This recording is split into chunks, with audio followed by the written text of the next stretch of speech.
This is a Talk2Jack podcast with UnkuJack, exploring topics on heart, mind, soul, and the human experience. Let's talk.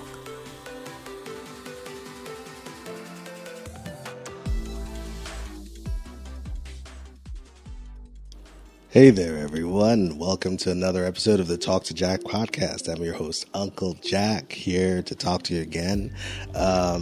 Thank you for tuning in. Thank you for following us on social media. Thank you for listening to the podcast every week. It has been amazing, and it has been a dream of mine to do this for a very long time, and I'm just so thrilled and so happy that I get to do this. I get to live out my destiny, and I get to share my thoughts and ideas and my life with you all. Thank you so much. And so today, in line with that thought process, I realized that sometimes we take a risk, we take a gambit, we jump on an idea, we take a chance on someone, we take a chance on something. Maybe we're even just going through our day, our regular day, and all of a sudden, boom, something out of the ordinary, something we did not expect. We get a shock to our system. I watched a video 2 days ago where a motorcycle was speeding towards an intersection, and a guy was trying to race the motorcycle in a car and tried to run him off the road, and not paying attention, ran into a truck at the intersection, and the impact of the car and the truck actually created a path for the motorcycle to go through, or else that rider would probably be dead at the speed he was going. And he just kept going. He didn't wiggle, he didn't waver, he didn't shake, he didn't fall. He just kept going. The same thing happens with a lot of videos. I watch a lot of YouTube videos, a lot of YouTube videos, right? And, all kinds of things. You see people going down a water slide, and then they get, turned around, and, they bump into something, or, they're trying to dive off a diving board, and they slip and they fall, and they immediately swim and, get themselves out and all of that. And I wondered to myself, what would happen if I had, in that scenario, the same shock that person had? What would have happened to me if I were on that bike? I love motorcycling. And what would have happened if I was on that bike and that incident happened? How shaken up would I be? What would happen? Would I panic right after? I mean, I've already survived the incident, right? It's a different case if you freeze up and you panic when something's about to happen. But then sometimes we freeze up and we panic right after something almost happened, after something almost took us out, after something almost took us down, and then we just become paralyzed with fear in that moment. I call that the aftershock.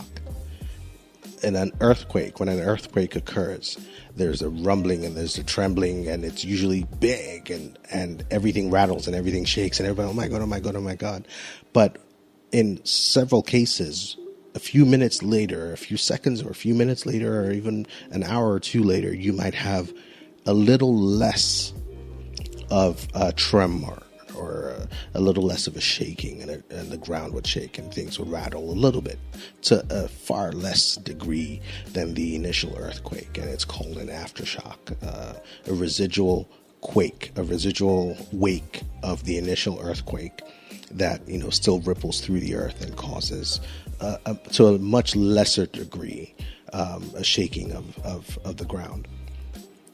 And that aftershock sometimes can feel even more scary than the thing that we went through. Like, I can just imagine, getting robbed or almost getting robbed. And then right after you've been robbed, you panic and you start to scream and you start to cry and you break down. What happens in that moment is that you start to play back in your head what could have happened. What if this had gone differently? What if that vehicle hadn't hit that truck and created a path for the bike to roll through? What if I had hit my head on that diving board instead of my butt? What if I had slipped and fallen off the building instead of, grabbing a hold of the railing at the last moment? What would have happened if that robber had pulled the trigger instead of just hitting me across the face once? And that what if can be so much more traumatic than the main event, because things in our heads are very often larger than they appear to be. or than they actually are. Just kind of like the side mirror in your car, objects may be larger than they appear. And I've watched so many of these videos where, a skateboarder will fall off his skateboard really badly and he'll get up immediately and just walk it off. A bike rider will crash his bike and get up and just walk it off. A footballer would get hit with a horrible tackle and he'll get up and just try to walk it off, try to shake it off. Later on, he might find out he had a really big injury, but in the moment, first instinct is to get up and walk it off. And that is what we need to do in life many times when we've gone through something traumatic, is you want to try to return as quickly as possible to a semblance of normalcy. Trauma is trauma. Bad things happen. Things happen that are not good. They shake us up. They affect us. They make us feel bad. No doubting that.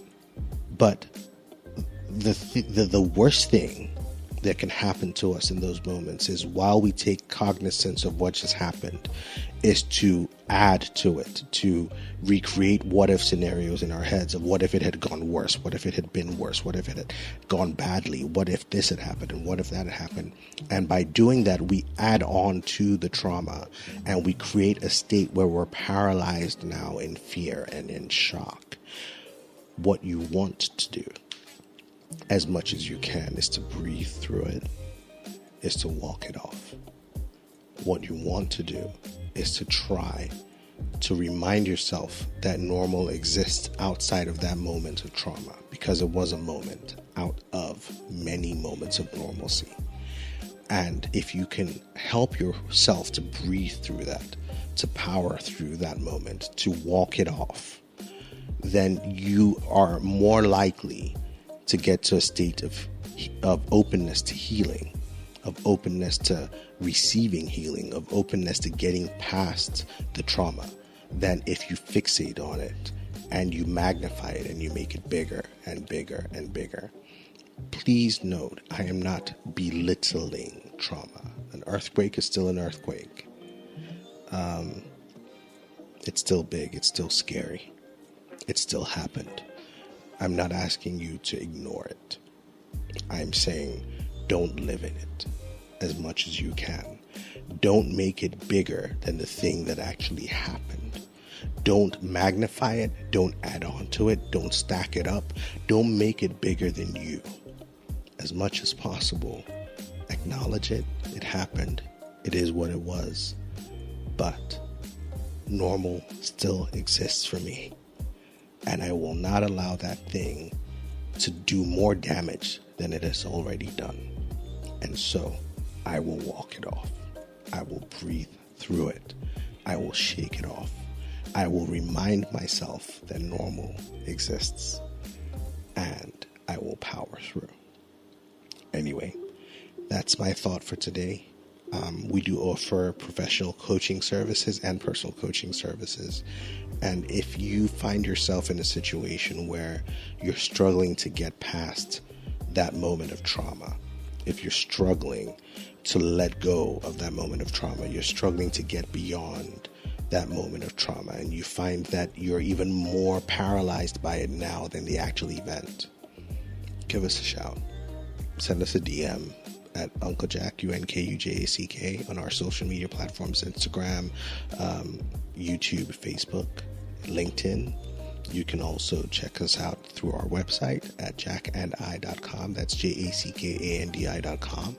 You can send me an email directly to jack@jackandi.com. I would love to have a conversation with you and explore the ways that we can help you to get through that trauma, and so that you can return to a state of normal, of a good normal, of a you normal. Anyway, that's my thought for today. I hope you found it interesting.